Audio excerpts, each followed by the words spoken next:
अखंडमंडलाकारं व्याप्तं येन चराचरं तत्पदं दर्शितं येन तस्मै श्रीगुरुवे नमः। अज्ञानान्धस्य लोकस्य ज्ञानाञ्जनशलाकया चक्षुरुन्मीलितं येन तस्मै श्रीगुरुवे नमः। अध्यात्म विश्व विज्ञान यूट्यूब चैनल पर शंका समाधान सत्र में आप सभी भाई बहनों का हार्दिक स्वागत समादर करते हैं। मित्रों, शंका समाधान में एक अत्यंत महत्वपूर्ण और हम सबके जीवन से संबंधित ऐसा एक व्यावहारिक प्रश्न उपस्थित हुआ है। प्रश्न अध्यात्म विज्ञान के उपदेशक श्री राजेंद्र तंवर इन्होंने प्रस्तुत किया है और चाहते हैं कि हम इस प्रश्न का विस्तार से उत्तर दें, और आवश्यक भी है क्योंकि ये प्रश्न ही इतना गहन और सबके साथ संबंधित रहने से इसका प्रायोगिक उत्तर जब तक हमें नहीं मिलेगा तब तक हमारा समाधान नहीं होगा। प्रश्न है कि मृत्यु से डर क्यों, मृत्यु का डर कैसे निकलेगा, मृत्यु क्या है, ये मूल प्रश्न है। और आइए इसका समाधान हम अध्यात्म विज्ञान के प्रकाश में खोजें, क्योंकि इस विषय में वेदों में, उपनिषदों में, श्रीमद् भगवद गीता में अनेक स्थान पर इसका उल्लेख हुआ है। और श्वेत केतु, नचिकेता, जनक, अष्टावक्र आदि संवादों से भी हमें इस प्रश्न की ओर निर्देश प्राप्त होते हैं, लेकिन उसका जब तक हमें प्रायोगिक उत्तर नहीं मिलता तब तक हमारा समाधान नहीं हो सकता। क्योंकि शब्दों में दाल भात कहने से किसी की भूख आज तक नहीं मिटी, लेकिन जब हम प्रत्यक्ष दाल भात का सेवन कर लेते हैं तो हमारी भूख स्वयमेव ही समाप्त हो जाती है। उसी तरह ये प्रश्न है। तो सबसे पहले देखें, मृत्यु है क्या। मृत्यु का सामान्य और सार्वजनिक अर्थ यही लिया जाता है, मृत्यु यानी समाप्ति, समापन, सब कुछ समाप्त हो जाना ही मृत्यु है। क्या क्या समाप्त हो जाता है? तो नाड़ियों का स्पंदन और हमारे हृदय की धड़कन ये समाप्त हो जाती है, और हमारे शरीर से जो संवेदनाएं हम प्राप्त करते हैं वो भी समाप्त हो जाती है। शरीर निश्चेष्ट हो जाता है, कोई भी हलचल नहीं रहती, और शरीर में यानी शरीर को किसी भी प्रकार की अगर हम यानी संवेदना पहुंचाने का प्रयास करें तब भी शरीर निश्चेष्ट हो जाता है। इसका अर्थ यह है कि शरीर का संचालन करने वाली जो शक्ति थी, जो ऊर्जा थी, वो उसने शरीर को छोड़ दिया, शरीर का त्याग कर दिया। तो यहाँ दो पार्ट हमें नजर आते हैं, एक है देह शरीर और दूसरा है शरीरी, जो शरीर के द्वारा व्यक्त हो रहा था। तो पहले देखें शरीर क्या है। शरीर क्या है ये जानने के लिए हमें देखना होगा कि शरीर बना किन अवयवों से है, किन अंगों से ये शरीर बना है। तो शरीर 5 ज्ञानेंद्रियां, 5 कर्मेंद्रियां, एक मन, बुद्धि, चित्त और इन सबको धारण करने वाला जो मैं कहने वाला जीवात्मा यानी शरीरधारी देही। शरीर देही यानी शरीर को शरीर ने धारण किया है।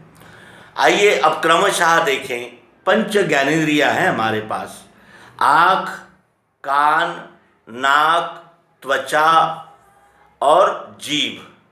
इन 5 ज्ञानेंद्रियों से हम सभी यानी विषयों का संवेदना प्राप्त करते हैं और महसूस करते हैं, अनुभव करते हैं।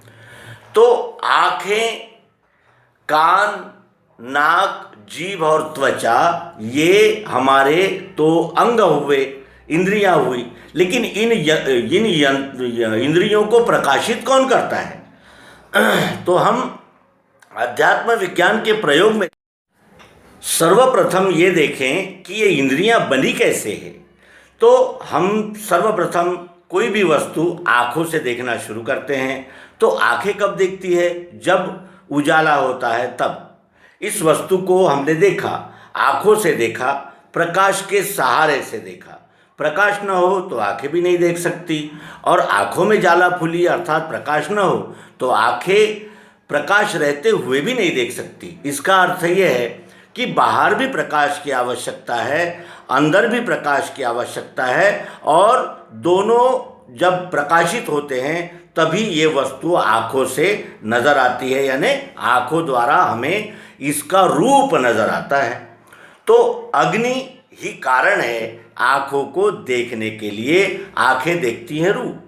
अब जब ये आँखों से संवेदना निकल गई तो कहाँ जाएगी? अग्नि में जाएगी, क्योंकि अग्नि से बनी हुई आँखें हैं। तो आँखों से जब संवेदना निकल जाएगी तो अग्नि में विलीन हो जाएगी। फिर हमारे पास कान है, कान से हम शब्द सुनते हैं, आवाज़। और कानों से आवाज़ कब आती है? जब स्पेस होता है। जब स्पेस होता है तभी कानों से आवाज़ आती है। स्पेस का अर्थ होता है अवकाश। अवकाश यानी आकाश, आकाश से बने हुए कान और कान से आने वाला शब्द। जब ये कानों से संवेदना प्राप्त होना बंद हो गया, इसका अर्थ क्या है कि आकाश से ये कान बने हुए थे और ये कानों की जो संवेदना है वो आकाश में विलीन हो गई। आंखें अग्नि में विलीन हो गई, कान आकाश में विलीन हो गए। फिर हमारे पास त्वचा है, यानी कड़क है, नरम है, ठंडा है, गर्म है, ये सब हमें त्वचा अनुभव देती है। जब इस त्वचा की संवेदना निकल गई तो वो वायु में चले गई, क्योंकि वायु से ही त्वचा बनी है और स्पर्श का अनुभव त्वचा द्वारा होता है। तो त्वचा की संवेदना निकलकर वायु में चली गई। फिर हमारे पास जीवा है, जीवा से हमें खारा, खट्टा, मीठा, तीखा, ठंडा, गरम इसका अनुभव होता है। तो ये जो जीभ है ये सतत गीली रहती है, गीली रहने से ही ये हमें यानी रस का अनुभव देती है। जब यहाँ से जीवा से रस निकल गया तो वो कहाँ गया? जल में चला गया, क्योंकि जल से ही ये जीभ बनी है। फिर नाक से गंध का अनुभव आता है। संपूर्ण विश्व में जहाँ तक हम नाक लगाएंगे हमें गंध का अनुभव नाक देती है।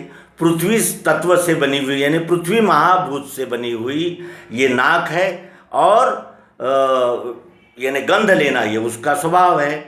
तो नाक ने जब संवेदना यानी लेना बंद कर दिया तो ये संवेदना यहाँ से निकलकर कहाँ चली गई? पृथ्वी तत्व में चली गई। अर्थात पांचों ज्ञानेंद्रियाँ जो पंच महाभूतों से बनी हुई थी वो जब अपनी संवेदनाओं को यानी अपने विराट स्वरूप में समर्पित करती है तो ये पांचों महाभूतों में विलीन हो जाती है, समाप्त नहीं होती। समाप्त का अर्थ होता है एकदम नष्ट हो जाना, लेकिन संवेदनाएं समाप्त नहीं होती क्योंकि उसके स्रोत जो है वो समाप्त नहीं होते। पृथ्वी, जल, अग्नि, वायु, आकाश ये पंच महाभूत कभी समाप्त हुए हैं? हो सकते हैं? नहीं। तो फिर ये संवेदनाएं उन पंच महाभूतों में विलीन हो गई, नष्ट नहीं हुई। उसके बाद हमारे पास में है मन, जो सूक्ष्म है। मन क्या करता है? तो मन यानी संकल्प विकल्प करता है। जब यहाँ से मन भी चला गया तो मन कहाँ जाएगा? ये विराट समष्टि मन में वो समर्पित हो गया, चला गया। फिर हमारे पास बुद्धि है, ये व्यष्टि बुद्धि है। ये जब यहाँ से शरीर छोड़ देता है यानी शरीरी जब इस शरीर को त्याग देता है तो शरीर में उपस्थित बुद्धि भी विराट बुद्धि में लय को प्राप्त होती है। फिर यहाँ से चित्त भी निकल गया तो चित्त भी विराट चित्त में समाहित हो गया।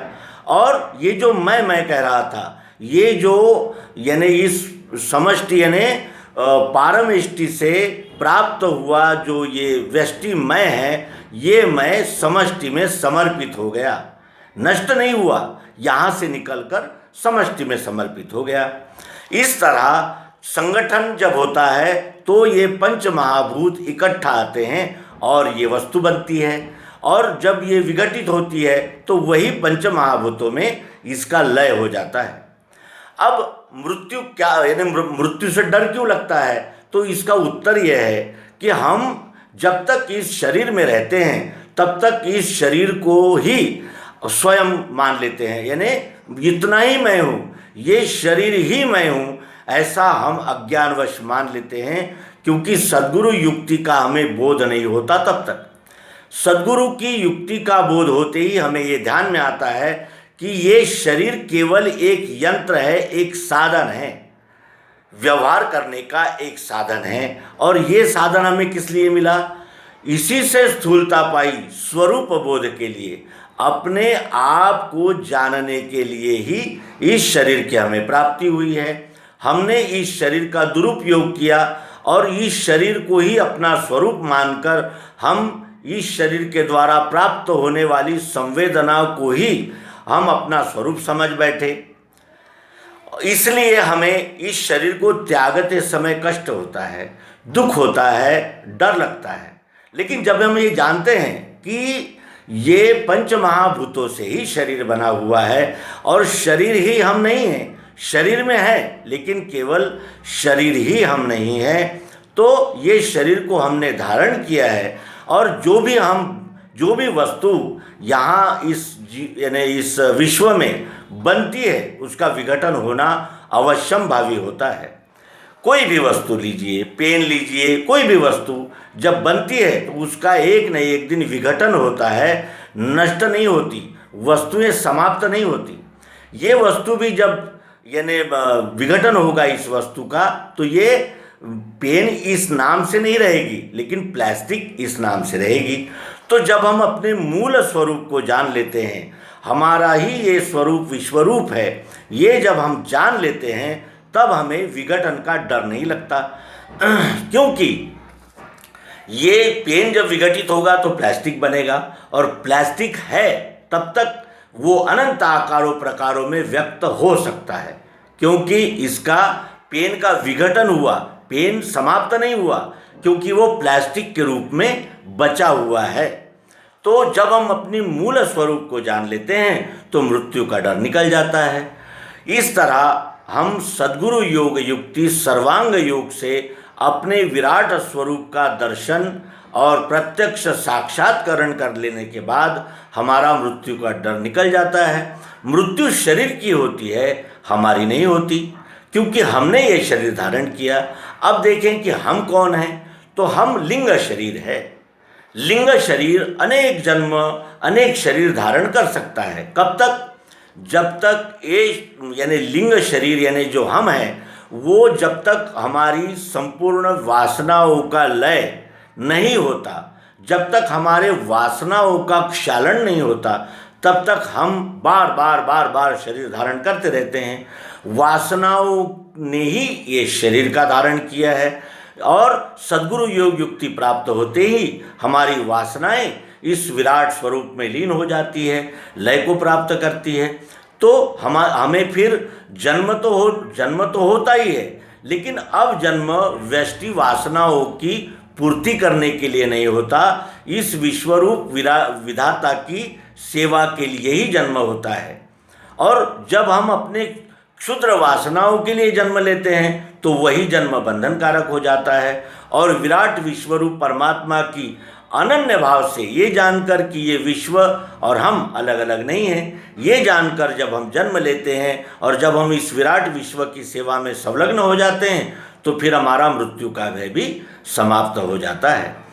मूल धातु को जानने के बाद वस्तु के विघटन का दुख नष्ट हो जाता है, भय समाप्त हो जाता है। जब ये पेन जान लेता है कि मैं पेन के स्वरूप में उपस्थित हूँ, लेकिन मैं प्लास्टिक हूँ, इस अपने निज स्वरूप को जान लेने पर इस पेन का विघटन का जो भय है वो समाप्त हो जाता है।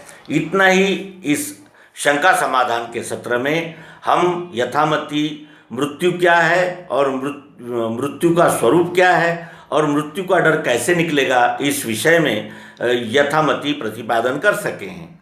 श्री राजेंद्र जी तंवर से अनुरोध है कि यदि कोई त्रुटियां रह गई हो या आपका समाधान नहीं हुआ हो तो आप अवश्य कमेंट बॉक्स में नमूद करें।